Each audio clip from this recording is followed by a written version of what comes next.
नमस्कार, स्वागत है आपका हमारी खास पेशकश में। मैं हूं विवेक मित्तल और मार्केट में देखें तो लगातार चौथे दिन गिरावट देखने के लिए मिल रही है और निफ्टी में अगर देखें तो आज भी एक तेज गिरावट देखने के लिए मिली। F&O एक्सपायरी का दिन था लेकिन आज गिरावट थम नहीं रही थी, ये एक बहुत इंपॉर्टेंट बात है। और अगर हम देखें तो पूरे ही वीक में सोमवार से लेकर बृहस्पतिवार तक अभी तक कोई भी दिन ऐसा नहीं गया जिसमें कि मार्केट को कहीं भी सुकून मिल रहा हो।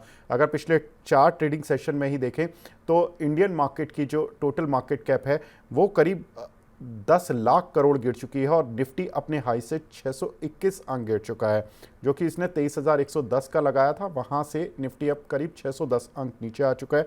वहीं अगर टॉप 10 कंपनीज देखें इंडियन मार्केट में तो उनकी भी मार्केट कैप करीब 2 लाख करोड़ पिछले 4 ट्रेडिंग सेशन में कम हो चुकी है।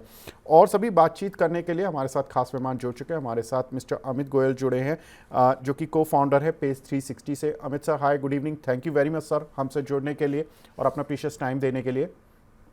गुड इवनिंग विवेक। मुझे कार्यक्रम में शामिल करने के लिए आपका बहुत बहुत शुक्रिया। Our pleasure sir. सर, हर बार तो हम न्यूज़ से निफ्टी को ट्रैक करते हैं, इस बार निफ्टी से मैं न्यूज़ को ट्रैक करवाना चाहता हूं कि ये जो लगातार 4 दिन से निफ्टी गिर रहा है, इससे कुछ बुरे संकेत दिख रहे हैं क्या? ये जो इलेक्शन के रिजल्ट्स के जो आउटकम आने वाले हैं ट्यूसडे को और फिर जो पोल के रिजल्ट्स आएंगे वीकेंड्स में, उससे कहीं संकेत मार्केट घबरा रहा है? जी विवेक, ये बात जरूर है कि मार्केट में इस टाइम नर्वसनेस है, क्योंकि मार्केट अभी सिर्फ 4-5 दिन पहले market was priced to perfection. और हमने इनफैक्ट मंडे को ही अपना जो है वो ऑल टाइम हाई जो है बनाया, when we went up to 23,000 plus. In fact, 23,000, almost we went up to 23,100 on Nifty। 110, yes sir. और निफ्टी फ्यूचर्स जो हैं वो ऑलमोस्ट 23,170 पे चले गए थे। तो एक इतने ज्यादा प्राइस टू परफेक्शन थे कि वहां पे एक सेलिंग आना जो है वो बहुत ही स्वाभाविक था, क्योंकि लिटरली वहां पर एक ऐसी जगह पे हम लोग पहुंच गए थे कि अगर रिजीम, जो करंट रूलिंग रिजीम है, अगर उनके जो है वो 375 सीट्स भी अगर आ जाते तो शायद मार्केट वहां से बढ़ नहीं पाता। तो मार्केट में जो है, चूंकि अब एक थोड़ी बहुत तो अनिश्चितता रहती ही है इलेक्शन रिजल्ट से पहले, तो वो जो प्राइस टू परफेक्शन था वो अब नहीं है। और हमने ऑलमोस्ट जो है 500-600 पॉइंट, निफ्टी गिर चुका है, स्मॉल कैप मिड कैप गिर चुके हैं, और कई स्टॉक्स में जो है उससे भी ज्यादा बड़ा लॉस आया है। तो डेफिनेटली एक घबराहट तो है। और ये मार्केट इतनी ज्यादा लॉन्ग है क्योंकि इतनी ओवर एक्सटेंडेड है, ओवर स्ट्रेच्ड है, ओवर वैल्यूड है, लोगों की एफ में पोजीशंस बहुत ज्यादा हैं लॉन्ग साइड पे। तो स्वाभाविक ही है कि ये एक नर्वसनेस आनी थी और वो आ गई है। मगर मुझे ऐसा नहीं लगता कि ये मार्केट की नर्वसनेस को देख के जो है हम लोग ये अटकलें लगा सकते हैं कि जो रिजीम है वो शायद मेजोरिटी ना ले पाए, या वो अभी एग्जिस्टिंग नंबर से बहुत ज्यादा डिसअपॉइंट करे। मुझे पर्सनली अभी ऐसा नहीं लगता। जी, लेकिन सर आज आईटी इंडेक्स में तेज गिरावट देखने के लिए मिली। अगर हम देखें तो आईटी इंडेक्स परफॉर्म तो पहले ही नहीं कर रहा था और आज और प्रेशर में आ गया, खासतौर से जो उनके लार्ज कैप स्टॉक्स है लाइक इन्फोसिस, टीसीएस, इन दोनों ही शेयर्स में एक गिरावट देखने के लिए मिली। हम ये मान सकते हैं कि sir roll over in counters के फेवर में नहीं गया या इन काउंट को लेकर अभी भी भविष्य को लेकर चिंता है? देखिए, मार्केट में जब एफआईआईज की जब सेलिंग होती है विवेक, आपको मालूम ही है कि राइट। बहुत सारी सेलिंग जो है आजकल ईटीएफ्स और इंडेक्स फंड्स के थ्रू बहुत सेलिंग होती है। तो जाहिर सी बात है कि अगर बास्केट सेलिंग है तो ईटीएफ और फंड में जितने भी स्टॉक्स होंगे, और जाहिर है उसमें आईटी स्टॉक्स की एक ठीक ठाक वेटेज रहती है सारे इंडेक्स और लार्ज कैप ईटीएफ्स में। तो आई थिंक ये it's a function of that. और बाकी ऑफ कोर्स जब फ्यूचर्स एक्सपायरी होती है तो आपको मालूम ही है कि डिपेंडिंग कि किस स्टॉक की क्या पोजीशनिंग गई है, आपको उस तरीके से रुझान मिलते हैं। अगर कोई स्टॉक वीक गया है, वीक हैंड्स में अगर लॉन्ग पोजीशंस हैं, तो फ्यूचर्स में एक्सपायरी वाले दिन जो है उसमें फर्दर वीकनेस आने के चांस रहते हैं। And the other way round is also true. तो मैं इसमें बहुत ज्यादा रीड नहीं करूंगा जो आज की जो आईटी स्टॉक्स में वीकनेस है। मैं आईटी स्टॉक्स पे कतई बुलिश नहीं हूं लॉन्ग टर्म, क्योंकि मुझे लगता है कि उनमें आने वाले समय में जो ईपीएस ग्रोथ होने वाली है वो बहुत ही माइल्ड ईपीएस ग्रोथ होने वाली है और पी रेशियोज अभी भी उनके बहुत ज्यादा हैं। So I think they are over valued and over a long period of time they will come down over the next 2 to 3 years। मगर आज का जो फॉल है वो मुझे लगता है कि शायद एफ एंड ओ की पोजिशनिंग के वजह से है, और उससे हम फंडामेंटल्स के बारे में जो है हमें कोई फ्रेश लुक लेने की जरूरत नहीं है। फंडामेंटल्स तो एज इट इज उनके वीक हैं, और आने वाले समय में कोई उसमें टर्न अराउंड भी होने की संभावना नहीं दिख रही है। बिल्कुल। सर एफआईएस की सेलिंग की आपने बात की, मैं डेटा देख रहा था अप्रैल और मई में मिलाकर, आज का डेटा मिसिंग है लेकिन कल तक का डेटा मैं देख रहा था। 35,692 करोड़ की सेलिंग एफआईएस ने अप्रैल में की।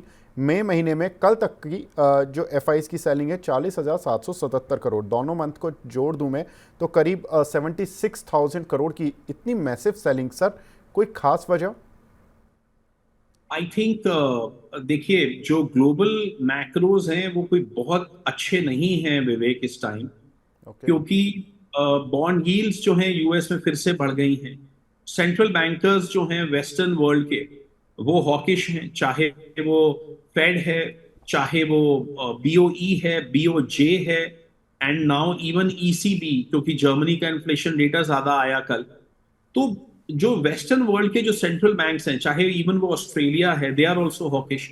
तो सेंट्रल बैंक्स बहुत हॉकिश हैं। बॉन्ड यील्ड्स जो हैं वो अपने पिछले 5 महीनों के जो हैं close to the highest levels के करीब हैं।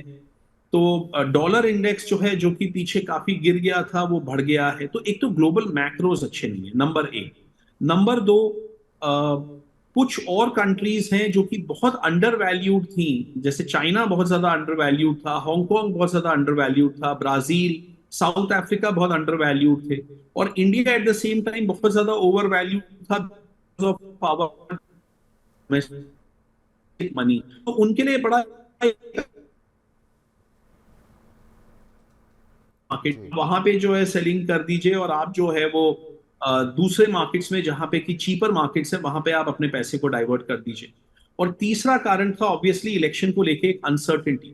जब यहाँ पे मार्केट प्राइस टू परफेक्शन होगा और पी रेशियोज इतने ज्यादा होंगे, कई स्टॉक 100 के पी रेशियो में चल रहे हैं, ट्रिपल डिजिट्स में, तो जाहिर है India becomes a very easy target for any FII. तो ये जो 70-75 हजार करोड़ की जो सेलिंग आई है, $9 बिलियन, ये काफी हद तक जो है इन कारणों के वजह से है।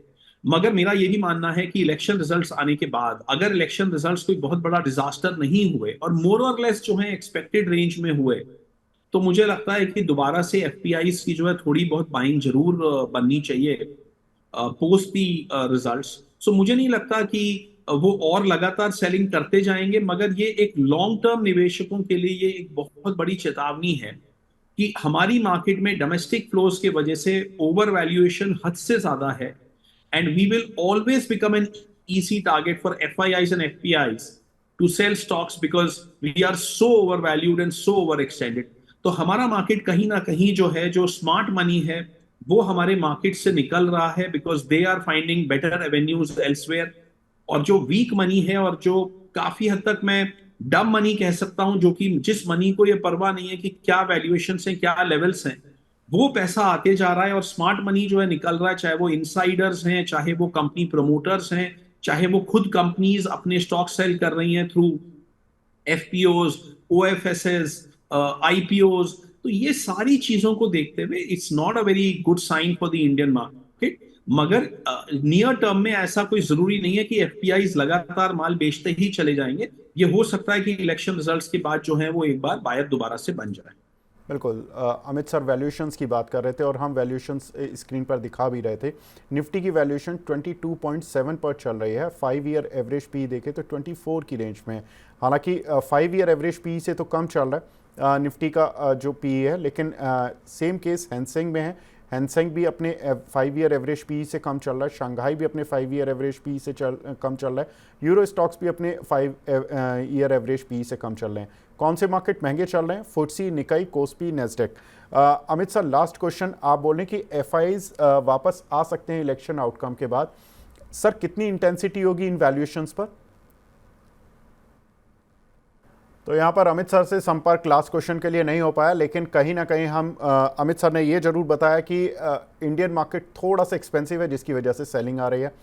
जो सबसे इंपॉर्टेंट बात जो निवेशकों के मन में इस समय चल रही है वो यही है कि इलेक्शन के आउटकम को लेकर कोई संशय तो नहीं रखना चाहिए दिमाग में। तो अमित सर का भी मानना है कि ऐसा कोई संशय रखना नहीं चाहिए। इलेक्शन के आउटकम जो स्ट्रीट सोच रही है अभी तक उसी तर्ज पर आएंगे, यानी कि जो रूलिंग गवर्नमेंट है वही रहेगी, और उस चेंज ऑफ पॉलिसी का जो डर होता है स्टॉक मार्केट को, वो ऐसा कुछ नहीं देखने के लिए मिलेगा। जिस एफआईज की सेलिंग एक केवल बहाना है जो कि वो ग्लोबली भी कर रहे हैं, जिसका एक इम्पैक्ट हो सकता है कि इंडियन मार्केट पर शॉर्ट टर्म रहे, लेकिन लॉन्ग टर्म में एफआईज लौट कर आएंगे इंडियन मार्केट में। इंटेंसिटी शायद इतनी तेज ना हो, लेकिन कहीं ना कहीं एफआईज लौट कर आ सकते हैं। तो फिलहाल इस पेशकश को यहीं पर विराम देते हैं। नमस्कार।